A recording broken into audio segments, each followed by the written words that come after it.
Welcome back. और इस वक्त हमें ज्वाइन किया है माहिर माशियात डॉक्टर खाकान नजीब ने। डॉक्टर साहब बहुत शुक्रिया आपके वक्त का। सबसे पहले तो जानना चाहेंगे अल्टीमेट ऑब्जेक्टिव क्या है? ये जो पूरी दुनिया में इस वक्त तबाही बर्बादी फैली हुई है फाइनेंशियल मार्केट्स में और हर तरफ मईशतों में, ट्रंप के जहन में है क्या? वो अमेरिका को क्या बनाना चाह रहे हैं?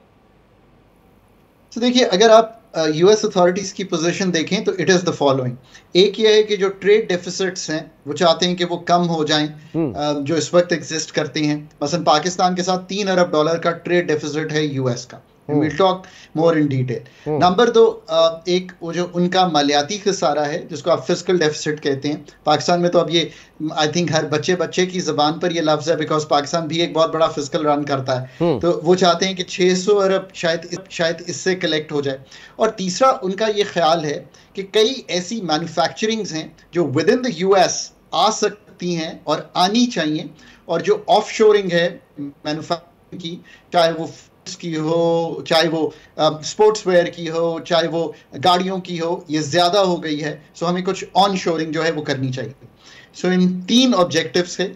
और जो इसके इंस्ट्रूमेंट है, ऑफ कोर्स उन्होंने जो अप्लाई किया है वो ये है कि टैरिफ्स जो हैं उनको 10% minimum tariff on all countries like UK, जो प्रेफरेंशियल कंट्रीज हैं उन पे, और फिर जो हाईएस्ट टैरिफ वो obviously China 54, Vietnam 46, Bangladesh 37, and so on and so forth.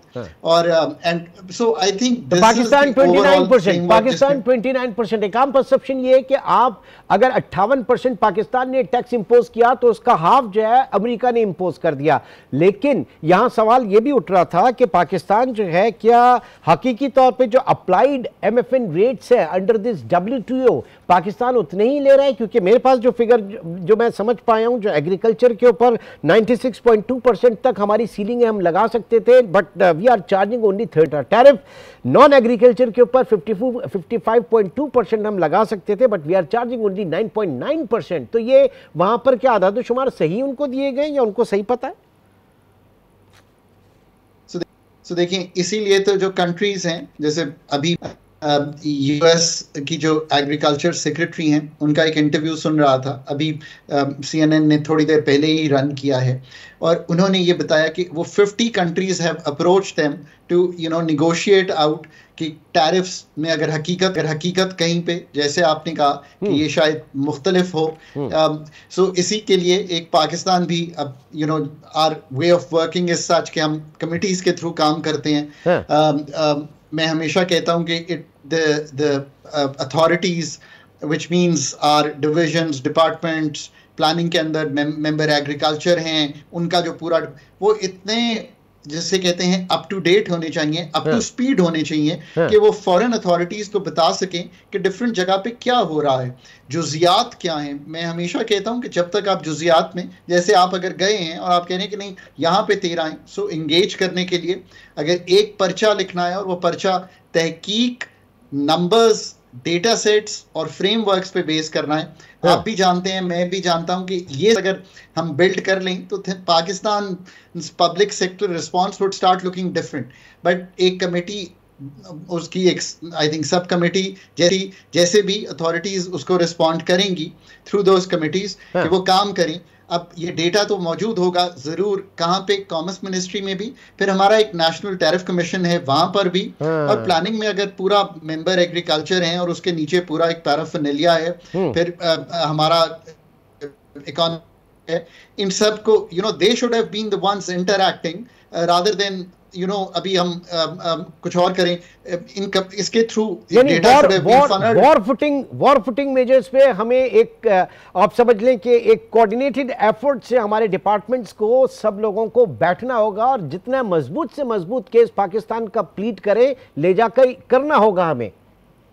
मैं आपका अगर पाकिस्तान का केस पेश करना चाहूँ, ये इतना मुश्किल नहीं है। देखिए ना, आप 5 से 6 अरब डॉलर की इस साल, पिछले साल के एग्जैक्ट फिगर्स 5 अरब डॉलर की आपने एक्सपोर्ट की। क्या बेचा आपने? आपने टेक्सटाइल बेचा, लेदर बेचा, सर्जिकल बेचा। आपने इंपोर्ट की उनसे, क्या इंपोर्ट की? 2 अरब डॉलर की कॉटन इंपोर्ट की, स्टील और स्टील की प्रोडक्ट्स इंपोर्ट की, मशीनरी इंपोर्ट की, एयरक्राफ्ट इंपोर्ट की, इसमें से कोई भी चीज पाकिस्तान में नहीं बनती, राइट? सो आपको तो निगोशिएशन की अच्छा वाला रूम यहाँ पे अवेलेबल हो गया है। ये मैं नहीं कहता कि कोई एफटीए साइन हो जाना है, but you know you have a clear room. यानी मैं आपका निगोशिएशन से ये मतलब है कि ऐसी कोई चीज नहीं है जो हम ये कहें कि हमारी डोमेस्टिक इकोनॉमी जो है वो खराब हो सकती है या हमारी डोमेस्टिक जो अपनी सनतें हैं वो मुतासिर होने का अंदेशा है। बड़ा चेंज है वैरायटीज इसमें। अगर आपने इस साल 6 मिलियन बेल्स कॉटन की उगाई हैं पाकिस्तान में, और 6 ही और चाहिए, 6 मिलियन बेल्स, ठीक, और मतलब ये 2-3 अरब डॉलर खर्च करने हैं, तो यूएस आपको करता है तो आप ले लेंगे वहां से। इसी तरह स्टील तो गुजारिश करने की है कि नहीं हम एयरक्राफ्ट बनाते हैं। सो अच्छा, अब इससे आगे जाने का मौका है ना, क्या है, अगर आपके ऊपर 29 है और आप इस निगोशिएशन में चले जाते हैं, आई एम श्योर कि authorities you know they know better कि वो इस वक्त जो निगोशिएशन की ऑफर है, कई तो अब सामने आ गई हैं, जैसे वियतनाम से एंगेजमेंट हो रही है अमेरिका की, कंबोडिया से हो रही है। सो इवन अगर मैं ईयू का इस रिस्पांस जो है असेस करता हूँ यूके का, वो ये कि रिटेलिएटरी टैरिफ्स या रिटेलिएटरी रजीम में जाने से पहले या जाने की बजाय it is better to negotiate out. So let's hope कि that's the way things are, and so Pakistan भी ये कर सकता है। फिर पाकिस्तान को एक ये भी तो रूम है ना, अगर आप 29 पे और वियतनाम और चाइना ज्यादा पे है तो आप अच्छा, पर असल बात क्या है? नहीं सर, एक पॉइंट जरूर यहां बताइएगा। अगर एक कंपैरेटिव एडवांटेज पाकिस्तान को हासिल है वियतनाम और बांग्लादेश की बात करें क्योंकि या चाइना की इवन सो, कि क्या ऐसा मुमकिन है कि पाकिस्तान में जो हमने इकोनॉमिक जोन्स वगैरह लगे हुए हैं वहां पर आके ये आए, चाइना वहां पे आए, यहाँ पे प्रोडक्शन करे? क्योंकि ट्रंप भी तो यही कह रहे हैं ना, अगर किसी को प्रॉब्लम है तो अमेरिका में आके सनतें लगा ले। तो क्या एक टनल के दूसरी तरफ कोई ऐसी रोशनी है पाकिस्तान के लिए? सो देखिए ना, अब बात आके तो यहाँ पे ही रुकी है। जो अब आपको एक IMF एंगेजमेंट से एक वक्त भी मिल गया, एक स्पेस भी मिल गया, एक मैक्रो स्टेबिलिटी आ गई है ना, which is a prerequisite for creating what I am about to say. पैदावारी सलाहियत एग्रीकल्चर की 1/3 to half है on main 5 crops of Pakistan compare to the world's best. आप बताएं क्या करना चाहते हैं? हमारी फर्म्स का साइज, हमारी फर्म्स की कैपेबिलिटी, एफिशिएंसी, रिटर्न्स, ये सब जो हैं ये प्राइवेट सेक्टर के हाथ में है। उनकी 2 डिमांड्स थी, वो दोनों पूरी हो गई हैं। 1, एनर्जी टेरिफ कंपेटिटिव होना चाहिए। इस वक्त 10 से 11 सेंट का टेरिफ B3 इंडस्ट्रियल में बन गया है जो वो यूज करते हैं। नंबर 2, उनकी डिमांड थी कि पाकिस्तान की जो मार्कअप रेट, या आसानी से उसको समझें, जो सेंट्रल बैंक का पॉलिसी रेट है, वो 12 पे आ गया। सो वो 2 हो गई। सो ये अब अगेन बॉल उनके कोर्ट में। जो गवर्नमेंट के करने के काम है, गवर्नमेंट को डीरेगुलेट करने का, प्राइवेटाइज करने का, खर्चे अपने कम करने का, ताकि फिस्कल स्पेस आपके पास आए, ताकि फिस्कल स्पेस आए।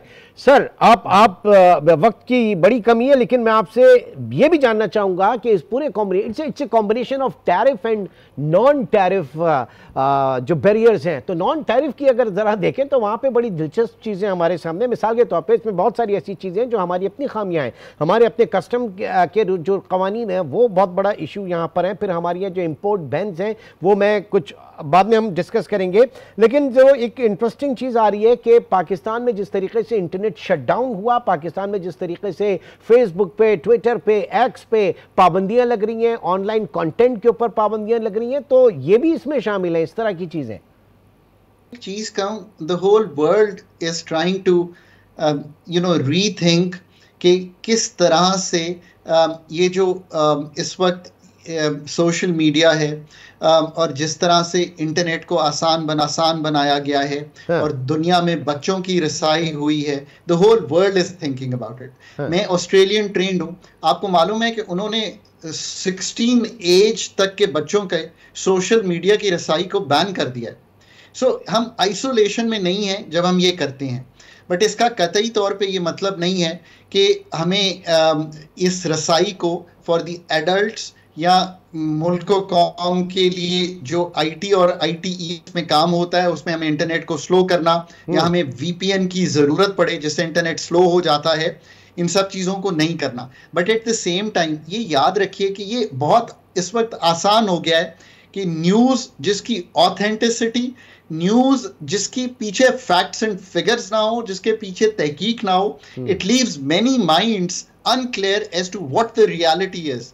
मैं कई दफा सवालों के जवाब unguided missiles, sir. That's true. So मैं कई दफा सवालों के जवाब देता हुए ये कह देता हूं कि मेरी तहकीक मुझे इसका जवाब के लिए काबिल नहीं बना रही, तो मैं माजरत कर रहा हूं. देखिए ये बात बहुत कम आप इंटरनेट पे देखेंगे. सो एक बैलेंस क्रिएट करना है. I think a country like Pakistan and Australia are looking for that balance. और ये भी याद रखिए कि एक चूंकि बहुत यंग पॉपुलेशन है हमारे मुल्क की, और मैं चाहता हूं कि वो 100% उनकी एक्सेस हो, बट एक्सेस इस तरह से हो कि आप उनको as a learning major, as a business major, as a professional major जरूर इस्तेमाल करें, बट नॉट कि वो उसमें फंस जाएं. यकीनन सर, यकीनन. लेकिन आपकी बात से बड़ी कता कलामी होगी, लेकिन मैं जो इस वक्त फोर्सी कर रहा हूं कि हालात हमारे हक में बेहतर हो भी सकते हैं. हम दोनों साइड पे करें. एक तो हम अपना केस जो है वो सही जाके लड़ें भरपूर तरीके, और साथ ही साथ हम नई मंडियां भी तलाश करें, हम अपने आप को वेल इक्विप्ड करें, क्योंकि हुकूमत ने जो चीजें हमारे प्राइवेट सेक्टर को देना थी वो दे चुकी है. Now this is the time for private sector के वो आगे बढ़े और अपनी जो प्रोफेशनल जो अपनी जो भी महारतें उनको आजमाए. बहुत बहुत शुक्रिया. हमारे साथ खाकान नजीब साहब मौजूद थे. और एक छोटा सा ब्रेक, और उस ब्रेक के बाद हम बात करेंगे ये जो कुछ पाबंदियां हैं. पाकिस्तान को कहा जा रहा है कि जनाब अमरीकी जो ज़रई अजनास पाकिस्तान में आई थी उनको रोका गया. पर्टिकुलरली ये क्या चीज़ें, इसके ऊपर मैं बात करूंगा एक छोटे से ब्रेक के बाद.